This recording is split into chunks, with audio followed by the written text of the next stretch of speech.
تو حضرت ابراہیم نے خدا سے آزان اصلا یہاں تو دے سہارا پہ مندق سن فتمت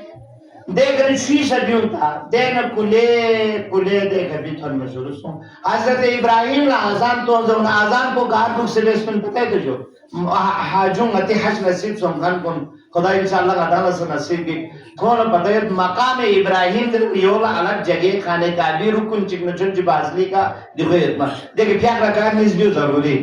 مقام ابراہیم ایک پیاک رکھات نسبی ان میں جو مقام ابراہیم حقیقت دیئیت پہ دردو حضرت ابراہیم اسی دنیا اللہ آزاد من پہ دردوئی اور خدا سے باقاعدہ عبادت دے اراکین کو لنو قرار تھا تو یہاں تو جدا ارادہ الہی رو تو جو یعنی مثلا دوسرے بین پہ دے عبادت گاما حقیقت ابراہیم نہ اسماعیل نہ حاجر نہ دونوں بیس پہ ایکٹیویٹیز چین کونی بیس پہ فعالیت چین کونی سیدر اسپو بینسون خلاق کائنات لوح محفوظ کر بینسون بیسنا مطلب دیو اور تاقیہ حضرت ابراہیم تو اللہ دیکھنا قوم نسلت پر پروردگارا حج بیا اوزرنا قوم نسلت پر دن ابراہیم تو گیلا سے نازیز چوئے ان بازار بنا کھریدی تاما کھریدی قوم کو تا قیام قیامت